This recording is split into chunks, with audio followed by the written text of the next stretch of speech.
नववर्षाला प्रारंभ होऊन 3 दिवस होत नाही तोपर्यंत कोल्हापूर शहरच नव्हे तर जिल्ह्यासाठी नवा नसलेल्या सतेज पाटील विरुद्ध महाडिक कुटुंबाच्या राजकीय वादाच्या अध्यायात आणखी भर पडली आहे। गेल्या वर्षीपासून श्री छत्रपती राजाराम सहकारी साखर कारखान्याच्या निवडणुकीने कोल्हापूरचं राजकारण तापलं असतानाच मंगळवारी कारखान्याचे कार्यकारी संचालक भररस्त्यात गाडीतून बाहेर ओढून बेदम मारहाण करण्यात आली। राजाराम कारखान्यात विरोधी सभासदांचा ऊस गाळपासाठी नेत नसल्याच्या आरोपातून संतप्त शेतकऱ्यांनी करत कार्यकारी संचालक प्रकाश चिटणीस यांना बेदम मारहाण करण्यात आली। या मारहाणीत चिटणीस गंभीर जखमी झाले असून एक हात फ्रॅक्चर आणि शरीरातील बरगड्या तुटल्या आहेत। कोल्हापूर जिल्ह्यातील गेल्या अनेक दशकांच्या इतिहासात प्रथमच एखाद्या कारखान्याच्या कार्यकारी संचालकांना मारहाण झाली आहे। त्यामुळे पुन्हा एकदा पाटील विरुद्ध महाडिक वादात ठिणगी पडली आहे। ज्या दिवशी मोर्चा त्याच दिवशी मारहाण।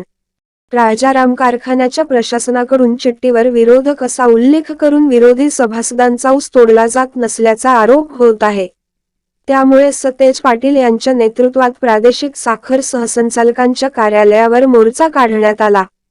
यावेळी 10 दिवसांत तोडगा न काढल्यास कारखान्याच्या दारात ठिय्या आंदोलन करण्याचा इशारा आमदार सतेज पाटील यांनी मंगळवारी 2 डिसेंबर दिला। वेळेत ऊसतोड आणि ऊस लागण नोंदी तातडीने करण्याच्या सूचना कार्यालयाकडून देण्यात आल्या। यानंतर संध्याकाळी कारखान्याच्या कार्यकारी संचालकांना मारहाण झाल्याची घटना घडली। त्यामुळे हा प्रसंग टाळता आला असता का, असाही प्रश्न उपस्थित होतो। कोल्हापूर जिल्ह्याच्या राजकारणात सतेज आणि महाडिक गट निर्विवाद वर्चस्व राखून आहेत। अगदी कोल्हापूर शहरापासून ते सर्व तालुक्यापर्यंत ते गावागावात दोन्ही गटाचे निष्ठावंत समर्थकांची फळी आहे। कधी काळी हे दोन्ही गट कोल्हापूरच्या राजकारणात एकत्र होते, मात्र आज ती जागा द्वेषाने आणि सुडाने घेतली आहे का, अशी शंका यावी इथवर हा प्रवास झाला आहे। सतेज पाटील 2014 मध्ये कोल्हापूर दक्षिणमधून पराभूत झाल्यानंतर या संघर्षाला अधिक धार आली आहे। ती आजतागायत थांबलेली नाही। कारखाना हे आज निमित्त असलं तरी जिल्ह्यातील आगामी स्थानिक स्वराज्य संस्थांच्या निवडणुका, विधानसभा आणि लोकसभेची सुद्धा त्याला किनार आहे।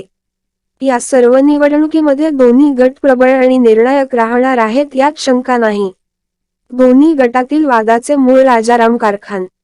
गेल्या वर्षी राजाराम कारखान्याची पंचवार्षिक निवडणूक पार पडली।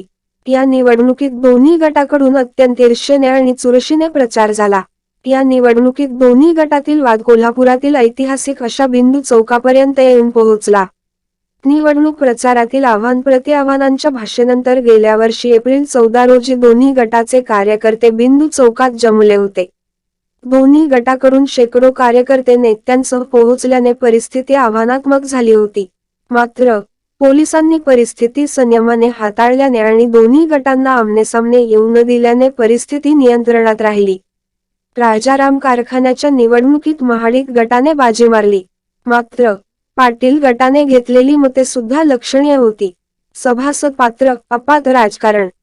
राजाराम कारखान्याच्या निवडणुकीत 1346 सभासदांवरून रणकंदन झालं आहे। हा वाद सर्वोच्च न्यायालयापर्यंत जाऊन पोहोचला आहे। निवडणुकीत हाच मुद्दा केंद्रस्थानी राहिला। यानंतर सप्टेंबर महिन्यात आमदार सतेज पाटील गटाकडून दाखल करण्यात आलेल्या याचिकेवर केलेल्या सुनावणीनंतर महाडिक गटाला मोठा धक्का बसला। कारखान्याचे 1272 सभासद अपात्र ठरवण्यात आले आहेत। त्यामध्ये शौमिका महाडिक, ग्रीष्मा महाडिक यांच्यासह महाडिक कुटुंबियांतील 10 जणांचा समावेश आहे। यानंतर पुन्हा याच मुद्द्यावरून कायदेशीर लढाई सुरू झाली आहे। पाचगाव शांत झाले, कसबा बावडा वादाचा केंद्रबिंदू। पाटील विरुद्ध महाडिक वादाचा अध्याय फक्त जिल्ह्यातील सत्तास्थानांसाठी नसून तो गल्ली बोळापर्यंत जाऊन पोहोचला आहे। सोशल मीडियात सुद्धा दोन्ही गटाकडून आव्हानांची भाषा 24/7 होतच असते। नेत्यांनीच संघर्षांत टोक गाठल्याने दोन्ही गटातील कार्यकर्ते सुद्धा मागे राहिलेले नाहीत। दोन्ही गटांच्या वादात पाचगावमध्ये रक्तरंजित संघर्षाची मालिका अवघ्या जिल्ह्याने पाहिली। मात्र गेल्या काही वर्षांपासून पाचगावमधील वाद शमला आहे। मात्र यानंतर पाचगावमधील मोर्चा आता बावड्यात जाऊन पोहोचला आहे का, अशी शंका यावी इतपत हिंसक पातळीवर राजकारण जाऊन पोहोचलं आहे। राजाराम कारखाना सुद्धा बावड्यात आहे।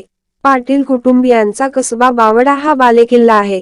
कोल्हापूर शहराला लागून परिसर असला तरी या ठिकाणी शेती करणारा मोठा वर्ग आहे. कारखान्याच्या कार्यकारी संचालकांना भर रस्त्यात कपडे फाडून तुडवून झालेली मारहाण सुद्धा याच बावड्यात झाली आहे. त्यामुळे दोन्ही गटातील वादाचा केंद्रबिंदू आता बावडा होऊन गेला आहे. शांततेच्या काळात कपडे फाडली. निवडणुकीचा विचार करून अंगावर शहारे नववर्षाच्या सुरुवातीला झालेली मारहाण ही महाडिक आणि पाटील गटातील इलेक्शन इयर म्हणून पाहिल्या जात असलेल्या 2024 मधील तिसऱ्याच दिवशी पडली आहे. आगामी लोकसभा काही दिवसांवर आली आहे. इतकंच नाही तर या निवडणुकीत सुद्धा हेच दोन गट प्रबळ असणार आहेत. भाजपची संपूर्ण मदार महाडिकांच्या खांद्यावर आहे. दुसरीकडे महाविकास आघाडीची धुरा सुद्धा उमेदवार कोणीही असला तरी सतेज पाटील यांच्याच खांद्यावर असणार आहे. यानंतर विधानसभा आणि बेवारस असलेल्या कोल्हापूर महापालिकेची निवडणूक झाल्यास हेच गट समोर असतील. त्यामुळे काय होणार असा विचार केला तरी वर्षातील तिसरा दिवस पुरेसा आहे असे म्हणायची वेळ आली आहे. कोल्हापूर दक्षिण अन कोल्हापूर लोकसभेची सुद्धा चर्चेत.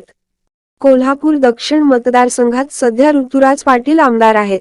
याच मतदारसंघात राजाराम कारखान्याचे चेअरमन आणि माजी आमदार अमल महाडिक विरुद्ध ऋतुराज पाटील असा सामना निश्चित आहे. त्यामुळे कारखान्याच्या राजकारणातून दक्षिणला सुद्धा धुमारे आले आहेत, यात शंका नाही. दुसरीकडे ऐनवेळी भाजपकडून आदेश आल्यास महाडिक कुटुंबातून उमेदवार असण्याची दाट शक्यता आहे. गेल्या काही दिवसांपासून शौमिका महाडिक आणि धनंजय महाडिक यांच्याही नावाची चर्चा आहे. कोल्हापूरच्या एका जागेवर भाजपने दावा केला आहे. त्यामुळे जागा सुटल्यास प्रबळ उमेदवार म्हणून भाजपकडून महाडिक प्राधान्य असतील, यात शंका नाही. गेल्या 1.5 दशकांपासूनच्या वादाने कोल्हापूरचं झालं चिपाड. दोन्हीही गट फक्त कोल्हापूर नव्हे तर राज्य पातळीवर मातब्बर असल्याने या वादाचे पडसाद कोल्हापूर जिल्ह्यावरही उमटले आहेत.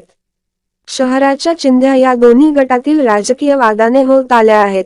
जी ताकद गटाच्या राजकारणासाठी लावली तीच ताकद दोन्ही गटाकडून कोल्हापूरसाठी लावली असती. आज जी शहराची बकाल अवस्था झाली आहे ती झाली नसती असे म्हणायची वेळ आली आहे. दोन्ही गटामध्ये गेल्या 16 वर्षांपासून संघर्ष सुरू असल्याने अत्यंत विपरीत परिणाम जिल्ह्यातील विकास कामांवर झाला आहे. गोकुळ, जिल्हा बँक, महानगरपालिका, लोकसभा, विधानसभा ते पार सहकारी संस्थापर्यंत हा संघर्ष येऊन पोहोचला आहे.